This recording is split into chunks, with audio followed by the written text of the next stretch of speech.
So here we're going to do multiply two numbers instead of add two numbers, right? So example here is add two numbers, right? Main is the calling function. Here we're going to do multiply two numbers, right? Get two integers from main and return the product of the two integers. Alright, so yeah, I'm not entirely sure whether we need to have math here. Let's just leave it there, right? And I'm going to name it integer multiply two numbers, right? And I'm gonna be expecting integer first and integer second, right? And I'm just gonna multiply the two first. I can just return it like this.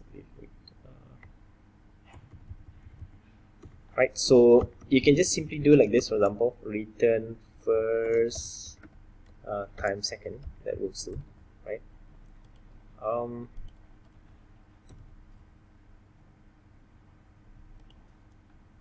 Integer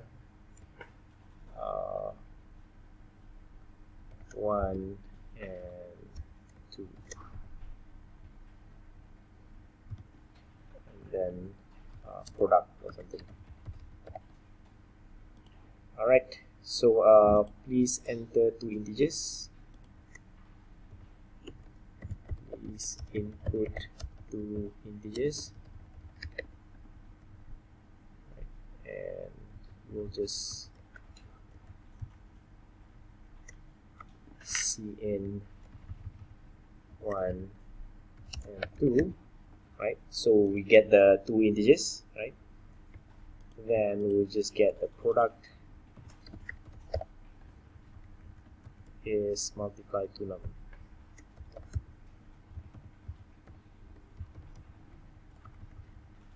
One and two.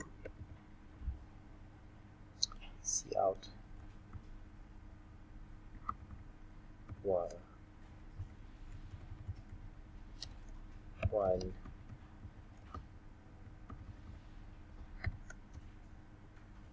x 2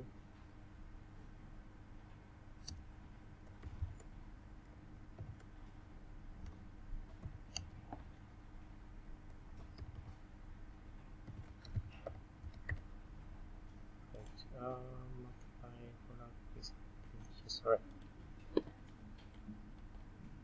Let's give this a try. Right, so we have here what we have is we have a function called multiply two numbers, and the function expects to get two integer from the calling function, right?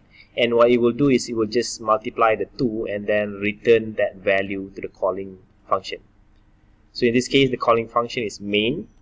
Main will have several integers. For example, main will have 1 and 2, and then product, right? So it will prompt the user to input two integers, namely 1 and 2, and then just call multiply two number.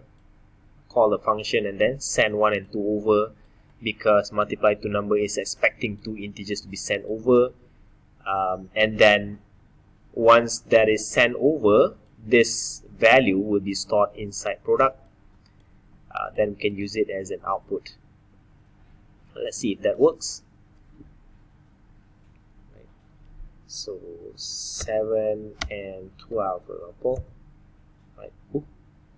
So it's not giving me 1 and 2 and product. 7 times 0 is 0. First and second. Integer first, integer second. I wonder if it's because